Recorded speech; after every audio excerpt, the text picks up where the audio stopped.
A gente já sabe que as crenças limitantes existem. A questão é como é que a gente identifica e age com elas. Afinal de contas, o conceito, o assunto, ele está manjado e diria até que ele está bem entendido pelo excesso de informação que a gente tem de conteúdo hoje.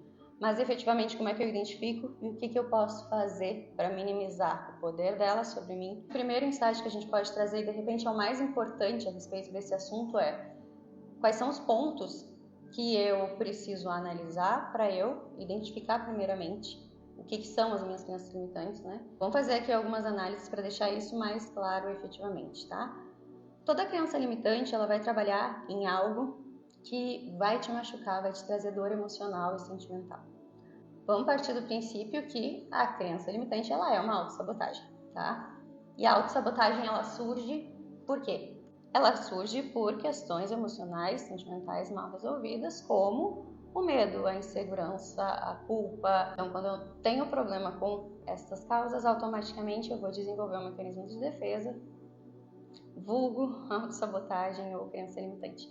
Então, o primeiro ponto de atenção é a nossa crença limitante, ela nos machuca. Nos traz sofrimento, ela afeta os nossos sentimentos. E muitas das vezes, na maioria das vezes, ela afeta os nossos valores. O que eu desenvolvo e o que eu tenho muito forte em cima das minhas dores emocionais e inseguranças, tá? Eu tenho um senso alto de autocrítica e também um senso alto de julgamento. Aqueles valores que são os mais importantes para mim, que eu tenho maior senso de julgamento e também de autocrítica, é onde eu vou encontrar as minhas crenças, vamos dizer assim, tá? Então, a primeira coisa que a gente pode parar e pensar aqui é: qual a dor emocional que você está sentindo agora? Certamente a tua dor emocional, ela tem uma raiz, sim, em algum trauma, em alguma crença. O problema é que a gente identifica o fato na ponta, mas a gente não vai atrás da causa. O sofrimento está aqui na ponta, né? O sentimento, ele está aqui na ponta. Então, a causa desse sentimento, efetivamente desse sofrimento, possivelmente esteja ancorada num trauma, numa crença limitante, numa autossabotagem, gerando uma autossabotagem. Vou falar de mim. Qual é o meu ponto fraco aí? O meu ponto fraco são as relações interpessoais. Em que sentido? Eu sinto muito, me frustro muito, me decepciono muito com pessoas. Por quê? Porque eu valorizo muito relações. Porque eu tenho um alto senso de lealdade, de respeito. Então as coisas me afetam muito de forma que eu tenho grandes possibilidades de me frustrar e de me decepcionar com as pessoas. Certo, errado, gente, nunca é 100%, nunca é uma verdade absoluta, tá? Isso tem sim uma raiz emocional. Por isso é importante a identificação e a gente tratar isso, porque tem que desmanchar lá atrás. Porque a gente criou as crenças e até mesmo esses valores com base em alguma dor que a gente tem lá atrás. Então, se as relações humanas, né, as relações interpessoais são muito importantes para mim, eu me decepciono muito com as pessoas. Por quê? Porque eu crio muita expectativa, porque eu sou muito leal, eu espero essa lealdade de volta. Onde está o problema? Está em mim, está no que eu espero, está na minha expectativa, que está ancorada na minha dor, que está ancorada no que eu não curei, no papel que eu esperava na infância e eu não tive. E aí, eu fiquei muito leal, primeiramente, para mostrar o meu valor e também para receber amor de volta, da mesma forma que eu busquei lá na minha infância. Só que esse excesso de lealdade me deixa com uma eterna e utópica expectativa desta mesma lealdade de volta, que não vai acontecer. No canal tem um vídeo que eu postei que ele fala que a minha maior virtude é o meu maior defeito, porque eu sou muito leal, então eu sou muito boa para as pessoas e eu tenho orgulho disso. Porém, todavia, entretanto, eu me negligencio para ser leal aos outros. Isso, na verdade, é uma necessidade de aprovação, de aceitação. Resumindo, né? As nossas crenças aí nada mais são do que uma falta de consciência sobre nós mesmos e um excesso de autocrítica, julgamento, de rigor conosco e com os demais, uma expectativa de coisas nossas e automaticamente, através dessa barreira invisível, né? E condiciona os meus comportamentos, atitudes e sentimentos, obviamente, na verdade, os sentimentos, né, é que condicionam os meus comportamentos e atitudes. E transformam isso no que a gente está tão acostumado a ouvir falar hoje, que são as famosas crenças ou padrões que a gente repete, traumas, enfim, pode desenvolver um mundo aí de coisas. Então vamos lá, pontos para a gente prestar atenção para a identificação e como é que a gente resolve isso de uma vez por todas. Pega uma canetinha aí para anotar, gente. Sintomas, né, ou coisas que eu preciso identificar Para identificar as crenças, então.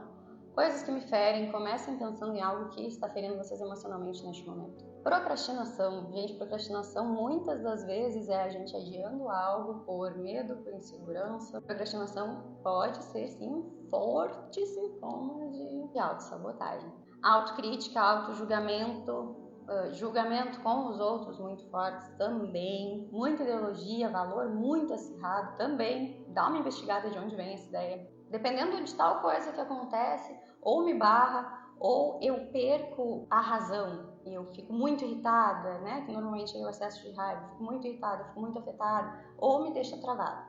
Também é outro sintoma aí que identifica fortemente. E para finalizar, mas não menos importante, é o famoso padrão repetitivo, né?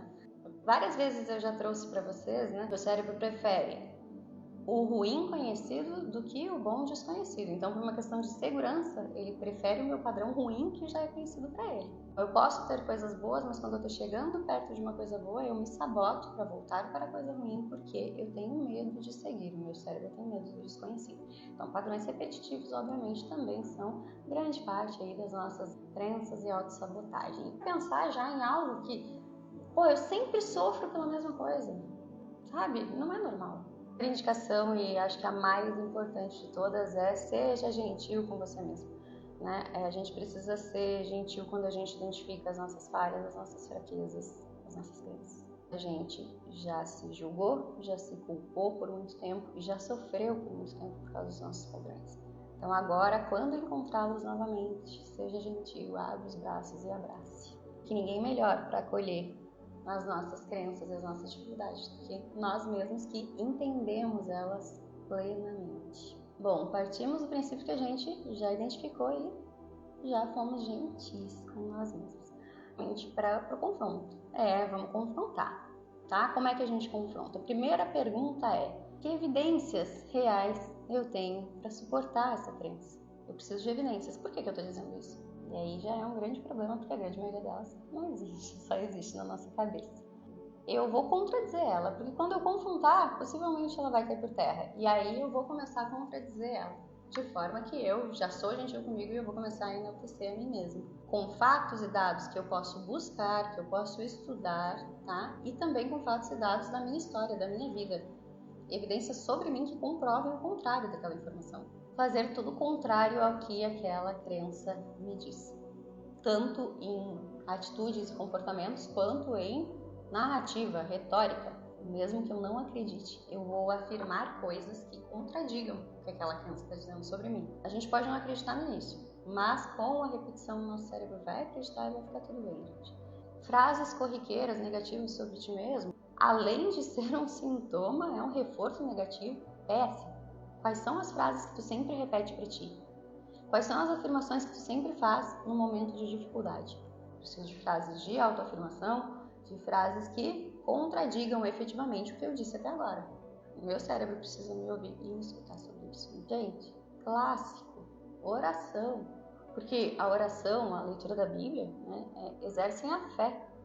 E a fé derruba todo tipo de crenças aí, né, gente? Tudo posso naquele que me fortalece. Bom, se eu tudo posso naquele que me fortalece, não tem crença que resista a isso. Passagem de Mateus, eu acho. Se o Senhor pode, tudo é possível aquele que crê. Então, exercer a fé é uma das maiores ferramentas que a gente tem. Gente, espero que gostem desse vídeo, que consigam efetivamente colocar em prática as dicas que eu deixei aqui. Vou deixar a indicação de um livro que tem exercícios práticos para identificação e tratamento de crenças. Pare de se sabotar e dê a volta por cima. Então tem exercícios práticos realmente. Salvem esse vídeo, compartilhem com alguém e deixem um comentário de vocês aqui sobre o que mais gostaram. Um grande abraço, fiquem com Deus e até amanhã.